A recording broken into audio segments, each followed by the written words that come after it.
ওম শ্রী গণেশায় নমঃ। জয় শ্রী বিষ্ণু, জয় মা লক্ষ্মী।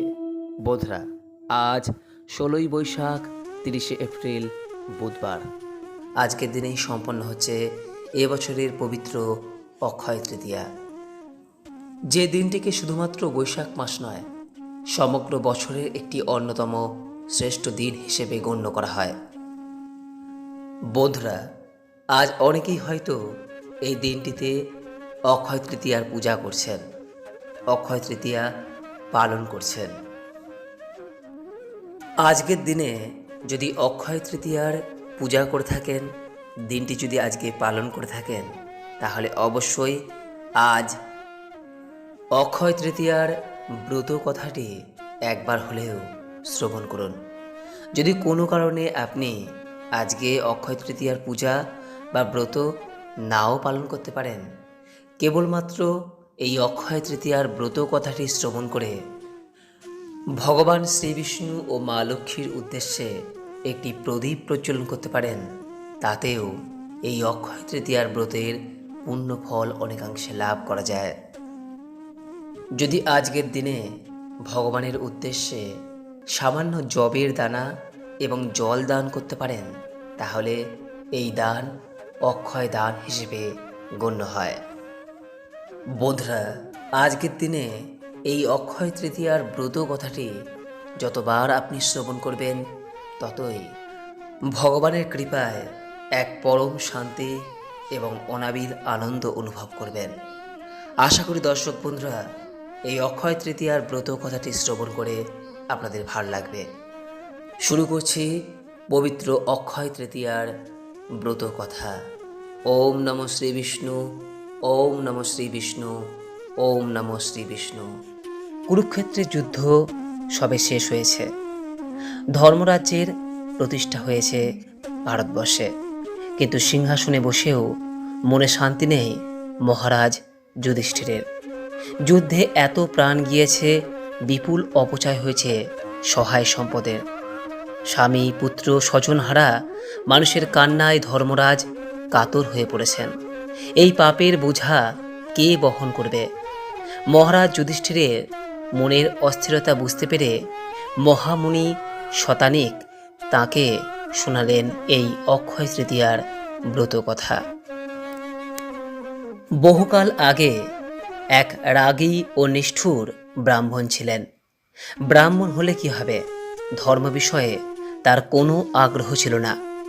একবার এক দরিদ্র ব্রাহ্মণ ক্ষুধার জ্বালায় তার কাছে কিছু খেতে চাইলেন। কিছু দেওয়া দূরে থাক, সেই নাস্তিক ব্রাহ্মণ ভিখারি বলে গাল মন্দ করে গরিব ব্রাহ্মণকে দরজা থেকেই তাড়িয়ে দিলেন। ক্ষুধা তৃষ্ণায় কাতর সেই ব্রাহ্মণ অপমানিত হয়ে চলে যাচ্ছিলেন, কিন্তু সেই সময় তার পথ রুদ্ধ করে দাঁড়ালেন ব্রাহ্মণী সুশীলা।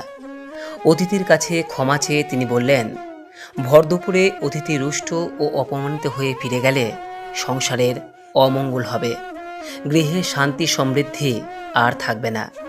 দরিদ্র ব্রাহ্মণকে তিনি বললেন, আপনি এখানেই অন্ন জল গ্রহণ করবেন, আপনার কোথাও যাওয়ার প্রয়োজন নেই। ব্রাহ্মণ পত্নী অতিথি ভিক্ষুকের সামনে ঠান্ডা জল এবং অন্ন ব্যঞ্জন পরিবেশন করলেন। মধ্যাহ্ন ভোজন শেষে যাওয়ার আগে সন্তুষ্ট ব্রাহ্মণ সুশীলাকে আশীর্বাদ করে বললেন, তোমার এই অন্ন জল দান হোক অক্ষয় দান। বহু বছর কেটেছে, সেই ক্রোধী ব্রাহ্মণ মৃত্যু হয়েছেন। তার মৃত্যু আসন্ন। তাকে নিয়ে যেতে হাজির একই সঙ্গে যমদূত ও বিষ্ণুদূতের দল। মৃত্যুর পর তাকে কোথায় নিয়ে যাওয়া হবে, এই নিয়ে বিবাদ শুরু হলো দুই দল দূতের মধ্যে। এক দল তাকে বিষ্ণুলোকে নিয়ে যেতে চায়, অন্য দলের দাবি ওই পাপী ব্রাহ্মণের একমাত্র স্থান নরক। এরই মাঝে ক্ষুধা তৃষ্ণায় কাতর ব্রাহ্মণ একটু জল খেতে চাইলেন। যমদূতরা তখন ব্রাহ্মণকে অতীতের কথা স্মরণ করিয়ে বললেন, একদা তুমি তোমার গৃহ থেকে অতিথি ভিখারিকে জল না দিয়ে বিতাড়িত করেছিলে, সুতরাং তুমি জল পাবে না। তারা ব্রাহ্মণকে নিয়ে যমরাজের কাছে নিয়ে গেলেন, কিন্তু যম তার দূতদের বললেন, ওর মতো পুণ্যবান ব্রাহ্মণকে আমার কাছে আনলে কেন? বৈশাখ মাসের শুক্লা তৃতীয়া তিথিতে এই ব্রাহ্মণ পত্নী তৃষ্ণার্ত অতিথিকে অন্ন জল দান করেছেন। এই দান অক্ষয় দান। স্ত্রীর পুণ্যে ইনিও পুণ্যাত্মা। সেই পুণ্য ফলে ব্রাহ্মণের স্থান হবে স্বর্গে। কাহিনী সমাপ্ত করার পর শতানিক মুনি যুধিষ্ঠিরকে বললেন, মহারাজ, বৈশাখ মাসের শুক্লা তৃতীয়া তিথিতে ব্রাহ্মণকে, কোনো দুস্থ অভুক্ত মানুষকে অন্ন বস্ত্র জল দান করলে যাবতীয় পাপ থেকে মুক্তি লাভ করা যায় এবং সেই দানের পুণ্য অক্ষয় হয়ে থাকে। অক্ষয় তৃতীয়া হল চান্দ্র বৈশাখ মাসের শুক্লপক্ষের তৃতীয়া তিথি। অত্যন্ত তাৎপর্যপূর্ণ এই তিথি অক্ষয় নামে এই কারণে সুপ্রসিদ্ধ, কারণ এই দিনে করা কোনো কাজ কখনোই ক্ষয়প্রাপ্ত হয় না। বৈদিক বিশ্বাস অনুসারে এই পবিত্র তিথিতে কোনো শুভ কার্য সম্পন্ন হলে তা অনন্তকাল অক্ষয় হয়ে থাকে। যদি ভালো কাজ করা হয় তার জন্য লাভ হয় অক্ষয় পুণ্য। যদি খারাপ কাজ করা হয় তবে অক্ষয় পাপের বোঝা বয়ে বেড়াতে হয়। তাই মহারাজ, এই দিনের প্রতিটি কাজ খুব সাবধানে করা উচিত। কোনো খারাপ কাজ, কোনো কটু কথা যেন মুখ থেকে না বের হয়। কোনো কারণে যেন কারো ক্ষতি না হয়। তাই এই দিন যথাসম্ভব মৌন থাকা জরুরি। পূজা, ধ্যান, দান বা অন্যকে আনন্দ দেওয়া উচিত। যেহেতু এই তৃতীয়ার সমস্ত কাজ অক্ষয় হয়ে থাকে, তাই প্রতিটি পদক্ষেপ করতে হয় সতর্কভাবে। মহামুনি শতাধিক আরও জানালেন, বিষ্ণু লোকে পৌঁছানোর পরে ভগবান বিষ্ণু সেই ব্রাহ্মণকে বললেন, তার স্ত্রী মাত্র একবার অক্ষয় তৃতীয়ার দিনে ব্রাহ্মণকে অন্ন জল দান করেছেন, কিন্তু সেই দান বা অক্ষয় ব্রত পরপর 8 বার করতে হবে, তবেই অক্ষয় পুণ্য লাভ হবে।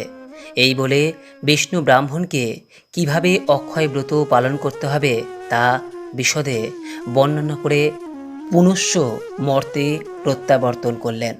তারা স্বামী স্ত্রী মিলে আরও 7 বার অক্ষয় তৃতীয়ার দিনে বিষ্ণু কথিত পদ্ধতিতে অক্ষয় ব্রত পালন করলেন।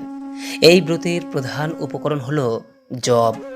শুক্লা তৃতীয়া তিথিতে জব দিয়ে লক্ষ্মীনারায়ণের পুজো করে ব্রাহ্মণ বা কোনো দুস্থ মানুষকে অন্ন, বস্ত্র, ভোজ্য ফল ইত্যাদি দান করতে হয়।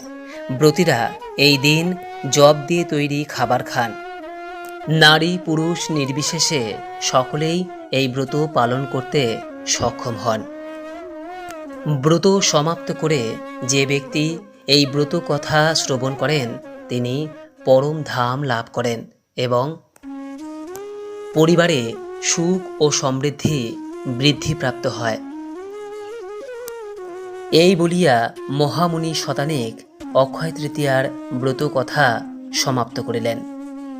এই দিন বন্ধুরা অবশ্যই নিজেকে সংযত রাখুন এবং আপনার সাধ্য ও সামর্থ্য অনুযায়ী কোনো সাহায্য প্রার্থী, অভুক্ত মানুষ বা পশু পাখিদের উদ্দেশ্যে কিছু হলেও দান করুন এবং এই ব্রত কথাটি শ্রবণ করে ভগবান শ্রীবিষ্ণু ও মা লক্ষ্মীর সামনে একটি ঘিয়ের প্রদীপ প্রজ্বলন করে তাদের উদ্দেশ্যে সামান্য জব দানা নিবেদন করুন।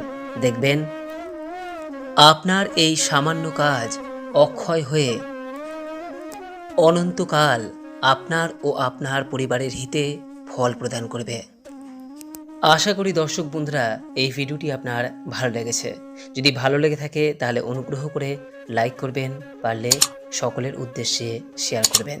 সকলেই ভালো থাকুন, সুস্থ থাকুন এই কামনা করে আজকের মতো ভিডিওটি এখানে শেষ করলাম। নমস্কার, ধন্যবাদ। ঈশ্বর আপনার মঙ্গল করুক।